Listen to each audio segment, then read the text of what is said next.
road condition, mapa spalto man o mapa off-road, baka si Rusi Delta ang para sa inyo. So in this video guys, tatalakayin natin ang bawat detalye ng motor na to, maging yung kanyang presyo. Kaya naman tara, samahan nyo ikutan tong motor na to.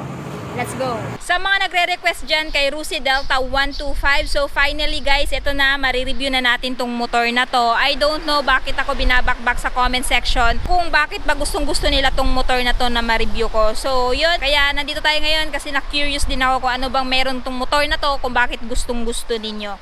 So dito muna tayo guys sa kanyang looks. Of course, siya ay mayroong color combination na orange, white, black, tapos meron din siyang yellow na konti dahil sa kanyang mga decals na Rusi. Tapos itong motor na to guys is naka Euro 3 compliant na. So napakatipid na din ito sa gasolina, at the same time napaka-environment friendly na din nitong motor na to. Pagdating sa kanyang headlight guys, ayan, mahalin tulad mo siya sa itsura ni XRM, yung old version nila, yung carb type, no? Magka-itsura kasi sila. Ayan, no wonder marami nagkakagusto dito sa motor na to. At the same time, sa kanyang headlight, naka-bulb type. Turn signal is modern na guys kasi naka-LED na din.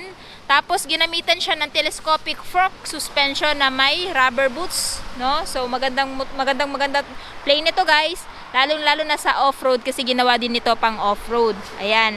Siya po ay naka-motored. Ayan, motored type pa rin siya. Pero kung gusto nyo guys na i-upgrade to na talagang pang off-road, pwede nyo palitan yung gulong niya ng semi-black tire or yung spike na mismo talaga. Ayan. So, front tire size guys is 2.50 by 17. Ayan, naka-mags. Pwede nyo din palitan kung gusto nyo itong palitan guys, yung kanyang mags, no? At the same time, meron siyang braking system na disc brake with dual path piston brake caliper. So, napakaganda na po ng kapit ng braking system niya sa front. At ang kinaganda pa guys, yung kanyang color sa kanyang disc brake at color sa kanyang mags, magkahalintulad lang, no? Color combination is matte black at silver. Ayan. Tapos dito, merong decals na Rusi. So, binagay yung kanyang decals guys sa itsura ng kanyang body fairings. Ayan guys. So, ito yung kanyang side view. Ayan. So, more on orange dito at more on white dito. Dito muna tayo sa handlebar guys. So, yung handlebar niya guys is naka-naked.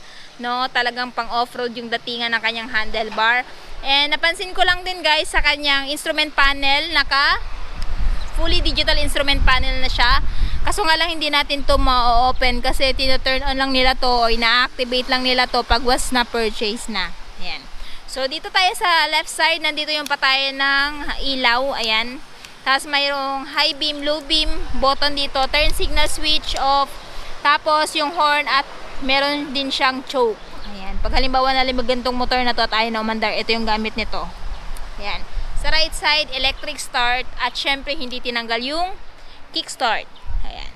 So dito guys, yan, meron siyang decals dito na puti na may pangalang Delta. Ayan, tapos yung 125, yung kanyang displacement. And pagdating sa fairings dito, may mga butas-butas for better aerodynamics yung gamit niyan guys. Hindi lang siya basta design. So color ng fairings is matte black. So if ever, kung maglo-long ride kayo, pwede nyo ilagay dito yung bag ninyo, no? Kasi meron naman siyang abang dito.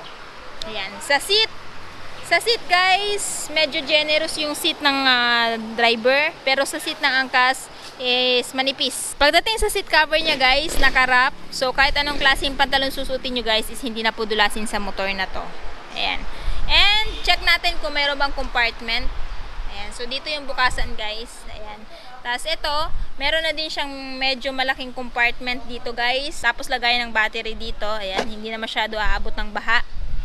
Yung fuel tank niya, ayan. Tapos ilalagay ko na lang sa screen yung kanyang fuel tank capacity. Pagdating sa grab bar, ayan guys, premium na premium. Maganda yung pagkakamount, no, matibay. Tapos kung gusto nyo palagyan to ng top box, pwede naman kasi meron na siyang abang dito. Ayan.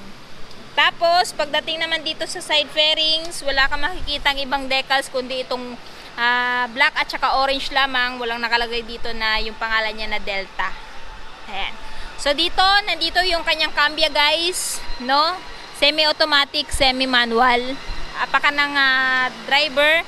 Tapos, yung apakan ng angkas. Ito, pwede mo i-fold kung wala ka namang angkas. side stand, center stand, and dito sa likod ginamitan siya ng dual shock absorber. So goods na goods to sa rough road kung babiyahin nyo, kasi nga ayan, naka twin shock siya guys, no? Tapos mayroon ding chain cover.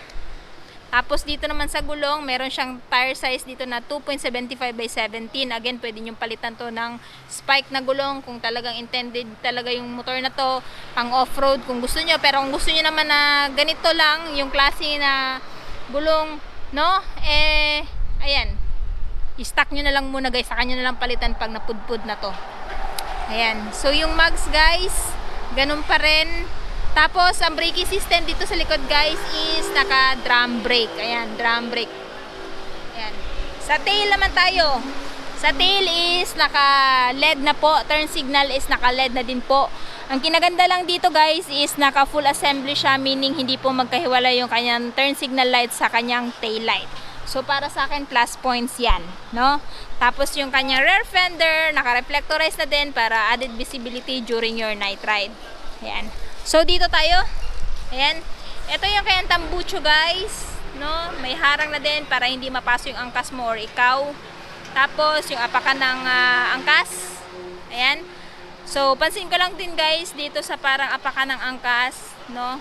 May mga design na din. Same sa design dito. Nakakadagdag kasi sa forma ng motor yung maliliit na detalye. Ayan. Tapos, yung kickstart niya, guys, medyo naka-rubber na din, no? Ayan. So, ayan guys, pag naubusan kayo ng baterya, pwede nyo itong gamitin ng kickstart para mapaandar nyo pa rin yung motor ninyo. So, yung brake pedal, ayan, tapos yung apakan ng driver. So, ayan guys, oh, yung kanyang carb. Ayan guys, yung kanyang overall looks. Ayan. So, pagdating sa kanyang engine specs, ipapop out ko na lang sa screen. And kung interested kayo dito sa motor na to, aalamin naman natin yung kanyang presyo. So, sa mga interested dito kay Rusi Delta 125, meron po siyang updated price guys na 48,000 pesos kung bibilhin nyo ng cash. At ang kinaganda guys, kung gusto nyo ng hulugan, naka-promo po sila ng no down payment. No down payment. At ang monthly nyo po is 2,090 pesos, no, for 3 years. At syempre, meron din po siyang rebates na 300. So, instead na 2,090 po yung inyong magiging monthly, 1,790 na lang po yung inyong magiging monthly sa 3 years. So, itong motor na to guys, available dito sa Rusi, Panabo City sa may Salvacion. Along the highway lang po siya. Ayan po yung highway guys. So, makikita nyo po yung kanila signage na Rusi. At ilalagay ko na lang po syempre yung kanyang full address at yung phone number nila sa description box ko sa baba para po mas makapag-inquire kayo or mas makapunta po kayo at ma-check nyo personally yung motor na to. So yun na guys, natapos na nga natin ikutan si Rusi Delta 125. Ano yung masasabi nyo sa motor na to? Sulit ba siya sa presyo niya? At ano yung katangian niya kung bakit siya yung consider nyo bilihin ngayong 2023? I want to know your thoughts below. And syempre, kung bago pala kayo sa channel ko at hindi pa nakapag-subscribe, huwag kalimutan mag-subscribe para ma-notify kayo once may bago tayong upload. So yun guys, hanggang dito na muna tayo. Ride safe and peace out!